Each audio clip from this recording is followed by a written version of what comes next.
Sadyang walang hindi gagawin ng isang ina para sa kinabukasan ng mga anak. Walang hirap na hindi kakayanin at walang lungkot na hindi titiisin. Umalis siya ng bansa baon-baon ng magagandang pangarap para sa kanyang mga anak at pamilya. Subalit makalipas lamang ang 3 buwan sa Abu Dhabi, ay inuwi siya ng ating bansa na isa ng malamig na bangkay. Ano ang nangyari kay Mary Jane Balag-A Alberto sa gitnang silangan? Samahan niyo po akong muli na alalahanin ang isa na namang masakit na sinapit ng isa nating kababayang OFW sa ibang bansa. Paano nakamit ng pamilya ang hustisya?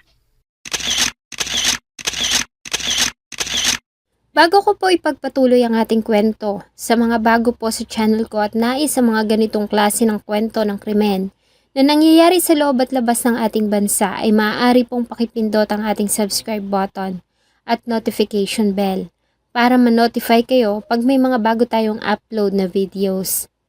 Si Mary Jane Balag-A Alberto ay nabibilang sa mga kababayan natin na native ng Mountain Province na Cancanay. Nang makapag-asawa ito at ikinasal, ay nanirahan sila sa Antipolo, Rizal, kung saan sila biniyayaan ng 3 mga anak. Subalit kalaunan ay nagdesisyon ng dalawan maghiwalay at naiwan sa pangangalaga ni Mary Jane ang 3 mga anak. Ayon sa kanila, si Mary Jane ay isang mapagmahal at malagang ina. Sa loob ng mahabang panahon ay nasaksihan nila ang pagtsatsaga nito para mapalaki silang 3 ng maayos sa kabila ng hirap ng buhay. Wala itong sinusuko ang problema at nagagawa pa nitong humiti kahit hindi lingid sa kanila na hirap na ito. Nang tumungtong sa tamang edad para magtrabaho, ay nagpa siya ang panganay niyang anak na si Rugin para magtrabaho sa ibang bansa, para na rin makatulong sa ina at mga kapatid. Nang nasa abroad na ang anak ay nagdesisyon si Mary Jane na sumunod dito. Nahihiya kasi ito na ang anak ang nagtatrabaho para sa kanila. Walang impormasyon tungkol sa kung paano nag-apply si Mary Jane sa Abu Dhabi. Subalit ayon sa OWA, ay hindi ito dumaan sa tamang proseso ng application. Marahil ay direkta itong nag-apply ng trabaho doon bilang isang family driver. Subalit nang dumating siya sa Abu Dhabi noong July 7, 2019, imbis na driver ay nagtrabaho siya bilang katulong at nani sa employer ng Moroccan family. Ayon sa mga employer, ay pansamantala lamang iyon habang pinoproseso nila ang kanyang driver's license. Kaya naman sinunod nito ang Moroccan employer at naglingkod sa pamilya bilang kasambahay. Sa kwento ng kanyang mga anak, ay palagi nilang nakakausap ang ina sa video call. Kaya naman hindi lingid sa kanilang kaalaman ang mga nangyayari dito sa ibang bansa. Naikwento sa kanila nito na nagtatrabaho siya mula alas 5 ng madaling araw at umaabot minsan ng alas 3 ng madaling araw kinabukasan. 2 hanggang 3 oras na lamang ito nakakapagpahinga sa loob ng isang araw. Kaya naman mabilis na bumaba ang timbang nito. Pinagbabawalan din ito ng employer na kumain hanggat hindi tapos sa lahat ng trabaho. Dahilan kung bakit na ospital ito, marahil ay dahil na rin sa sobrang pagod at kakulangan sa pagkain. Nang ma-ospital siya, ay hindi pa niya nakuha ang kanyang sahod na dapat sana ay gagamitin niyang pambayad sa ospital. Kinukumpiska din ng amo nito ang kanyang cellphone at ibinabalik lamang kapag tapos na ang trabaho. Kaya naman ayon sa mga anak sa Pilipinas, ay nagtitiis sila sa puyat dahil sa pagnanais na makausap ang ina. Sa kabila nito ay tiniis ni Mary Jane Alberto sa pag-aakala na magbabago ang kalagayan pagdating ng pinangakong driver's license ng mga amo. Subalit nang dumating ang visa nito noong September 2019, ang nakalagay sa job description doon ay domestic helper at hindi bilang isang lady driver. Habang tumatagal ay mas lumalala naman ang pakikitungo ng amo nito sa kanya. May mga pagkakataon na nagpapadala ito ng mga larawan ng mga pasa sa mga anak at ilang kakilalang OFW. Ayon dito ay malimit siyang galitan ng amo at lagi itong naiirita kahit pa nga sa maliliit na bagay. Minsan ay sinaktan siya nito dahil sa marami umanong mga sulat ng bulpen ng dingding ng bahay na kagagawa ng batang kanyang inaalagaan. Ito ang dahilan kung kaya nais ni Mary Jane na makauwi na ng Pilipinas. October 1, 2019 ay tumawag ito sa bunsong anak na si Rojan. Baka sa mukha nito ang lungkot sa kanilang pag-uusap, At sinabi nito sa kanya na hindi siya magpapadala ng pera. Sa halip, ang natitirang sahod ay ibibili niya ng tiket para makauwi na ng Pilipinas. Sa parehong araw ay nakatanggap din ng mga messages ang kanyang kapatid na si Marie mula sa kanya at humihingi ito ng tulong dahil sa muntikan na umano siyang sakali ng amo dahil sa pinagbibintangan siya nito na may relasyon sila ng employer na lalaki. Te, papuntahan niyo na ako ni Jingjing dito. Muntik na akong sakalin ni Madam. Pinagbibintangan niya na ako kay Hamud. Papulis niyo na ako. October 2 kinabukasan ay nawalan sila ng kontak kay Mary Jean.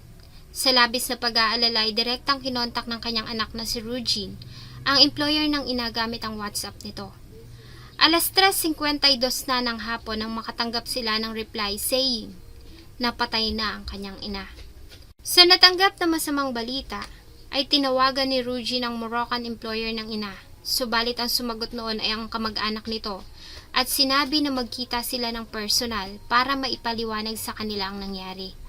Si Rugin kasama ang tiyahin na si Marie ay naghintay ng matagal sa lugar na sinabi ng kakatagpuing employer ng ina, subalit hindi dumating ang mga ito. Sa halip ay lagi lamang sila nitong nire-replyan na on the way na sila. Nang mapansing walang plano ang mga ito na makipag-usap, ay nagdesisyon ng magtiyahi na magtungo na ng Philippine Embassy at agad silang kinausap ng ATN officer o Assistance to Nationals. Dito ay inilahad nila ang buong detalye at humingi ng assistance. Ayon sa mga officers ng embassy ay wala pa silang natatanggap na report mula sa mga local authorities. Sa halip ay pinayuhan sila ng mga ito na ikumpirma ang balita at binigyan sila ng general email address at inutusang isend doon ang kopya ng passport ng ina. Nang makatanggap ng tawag si Rugin mula sa employer ng ina, ay pinapunta siya nito sa Shabia Police Station at doon ay pinaliwanag sa kanila na tumalon umano ang kanilang ina mula sa balkonahe ng 13th floor na kanilang tinitirhan. Ayon sa employer, ay natutulog na sila ng mahimbing nang bigla na lamang umano silang makarinig ng malakas na kalabog at nang bumaba sila ay may mga pulis na sa ibaba. Nangako din ito na handa silang magbigay ng tulong sa pamilya ni Mary Jean at sa lahat ng mga kakailanganin. Nang kausapin ni Rugin ang mga pulis ay kinumpirma sa kanila ng mga ito na si Mary Jean ay nagpakamatay, bagay na hindi pinaniniwalaan ng pamilya na magagawa ng ilaw ng kanilang tahanan. Pinaliwanag niya sa mga pulis na imposibleng gawin niyon ng ina at ipinakita niya sa mga ito ang mga huling mensahe na natanggap nila mula rito at sa paghingi nito ng tulong. Pinayuhan siya ng mga pulis na ipatranslate ang mga messages sa Arabic at bumalik sa kanila para mag-file ng reklamo. Agad niya naman itong sinunod at muli ay dinitalye sa mga pulis ang lahat ng impormasyon na alam niyang makakatulong sa investigasyon. October 3 na niya nagawang sabihin sa mga kapatid at kamag-anak sa Pilipinas ang masamang balita. Sa parehong araw ay muli siyang bumalik sa police station para makita ang bangkay ng ina. Subalit hindi siya pinahintulutan dahil sa hindi pa umano tapos ang investigasyon. Muli ay bumalik siya sa tanggapan ng Philippine Embassy para i-relay sa mga ito na kinumpirma na ng mga lokal na pulis ang pagkamatay ng kanyang ina. Muli ay pinayuhan siya ng mga officer ng Philippine Embassy na maghintay sa resulta ng forensic report bago umano nila malalaman kung ano ang susunod na gagawing hakbang. Habang naghihintay ay nirefer siya ng mga ito sa repatriation department at binigyan ng mga listahan ng mga bagay na kailangan niyang ma-accomplish. Ayon sa officer in charge sa repatriation normally, ay sinasagot umano ng employer ang lahat ng gastos, subalit kung hindi umano iyon ang nakalagay sa pinirmahang kontrata, ay tutulungan sila ng embassy. October 4, sa pangalawang pagkakataon, ay muling bumalik si Rugin sa police station para makita ang katawan ng ina at inutusan siya ng mga ito na magtungo sa hospital para i-check kung papayag na ba silang makita niya ang katawan. Pagdating sa hospital ay sinabihan siya ng mga officer ng mortuary na hindi pa pwede dahil sa hindi pa tapos ang investigasyon. October 6, sa pangatlong pagkakataon, ay bumalik siya sa mortuary para makita ang ina, subalit muli ay hindi siya pinayagan. Ayon sa staff doon, ang forensic procedure ay nagtatagal ng 1 hanggang 2 linggo. Mula sa mortuary ay nagtungo siya ng Philippine Embassy kung saan ay binigyan siya ng mga papeles na kailangan niyang fill-upan para sa incident report. October 7 ay bumalik siya sa mortuary para makakuha ng update sa ginagawang forensic examination, subalit wala pa umanong resulta. October 9 sa wakas ay binigyan siya ng Sheikh Khalifa Hospital ng 3 pahina ng mga dokumento at inutusan na dalhin ang mga iyon sa police station. Ang nasabing mga documents ay nakasulat sa Arabic at hindi man lamang iyon ipinaliwanag sa kanila.